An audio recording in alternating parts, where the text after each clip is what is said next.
Hi guys, today we're gonna chat about Cape Town. So I'm gonna set the clock and we're gonna start chatting about it. 10 minutes. 10 minutes, let's go.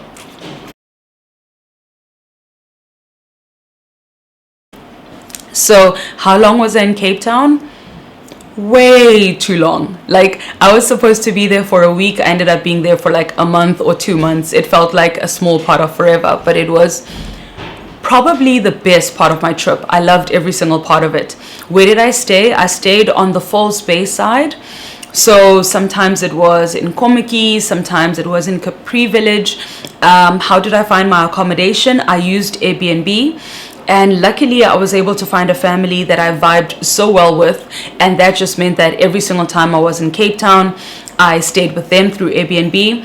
And I've mentioned this before, the whole trip for me was about as cheaply as possible to be able to experience as much as possible. So I didn't spend a lot on accommodation, and luckily enough I had some really cool accommodations that I could stay at. So how much did I spend on accommodation? I would say between 200 and 500 rand a night in Cape Town. And for me, I had no really big expectations on accommodation. I just knew that I needed access to a kitchen in order to be able to make my food. I needed access to a bed and a place to shower. So it actually wasn't even that deep. I don't need television, I don't need DSTV, and I need plug points. That's always important. Where did I eat? Cape Town has a host of places where you can eat. So when you think vegan restaurants and vegan options, they are endless.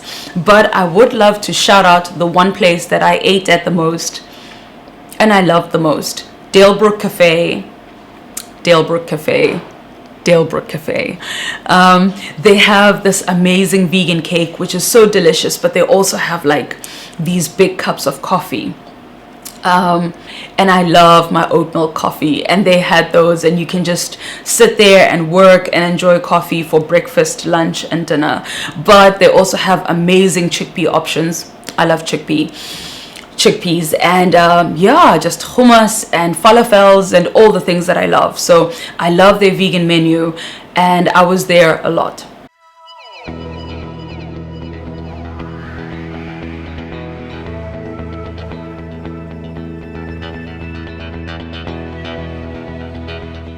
What did I do while I was in Cape Town? I did freediving, which was amazing. We were freediving on the Falls Bay side and on the Atlantic side. I mean, it's all the Atlantic, except that Falls Bay side is a little bit warmer than the Oudekral Hout Bay side.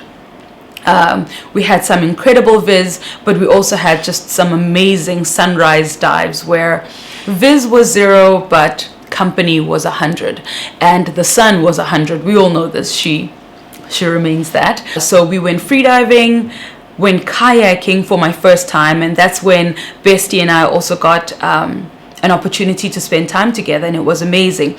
The kayaking, we saw seals, we saw dolphins, we saw a whale. It was absolutely amazing. I went snorkeling with seals. That was also an amazing experience.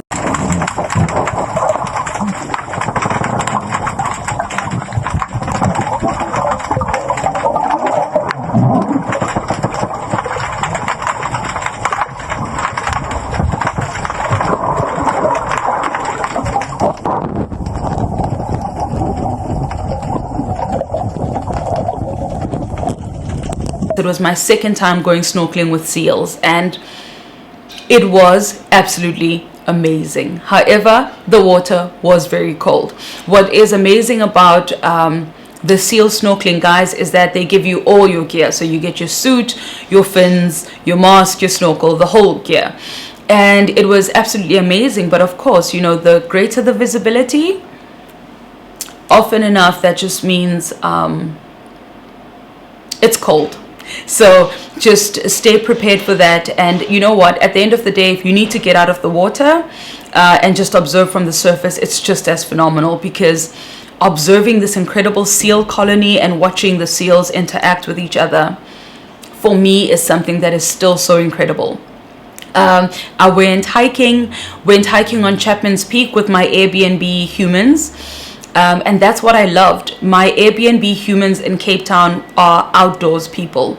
So it was amazing because we could always connect about outdoor things to do, which is always a win. You want to live with people that mirror who you are. And I think I really, really enjoyed that aspect of my hosts. What else did I do in Cape Town? I did sunrises, I did sunsets, I did swim outs. It was really, really an incredible time. What else would I put as your consideration factor for Cape Town? Speak to locals. Locals know all the best places to go. Freediving, they really, really do. Get out and meet new people. So there's something so incredible about, when I look at my Cape Town trip, all of it was just people that I had never met before, but I follow on Instagram and we had found each other, and somehow there's just been this tribe and community that has grown from that place where you can be authentic in your experience of these beautiful humans. So don't be afraid to reach out to people that you think are your tribe. Again, you have the opportunity to sit and get to know them, and if you like the space, you get to stay, and if you don't, you really had an incredible opportunity to share space with beautiful people. And I think as a woman traveling alone, I think it's important to say that there was never a point where I felt unsafe. Cape Town was fantastic. Definitely go. Areas to be in: Kommetjie. Kommetjie is fantastic for surfing. Falls Bay is amazing for freediving in warmer waters. Hout Bay side is incredible for your seal snorkels and crystal clear water freediving and just more kelp forests. And those are the areas that I really was in. I didn't really get to do Camps Bay side and all of that. And definitely go and see Cape Point. It is a nature reserve where you are able to spearfish. Yes, I also did spearfish, and that's where I had my first choke happening. We spotted a large shoal of yellowtail and I choked. I looked around and I didn't know what to do, but it was still amazing to be able to go out. So massive shout out to all the incredible humans that I met and that have become family in different ways. Absolutely love it, and I hope you guys enjoyed this little share on Cape Town. Cheers. So we have 3 minutes left on the clock, and I think it's a good time to call it.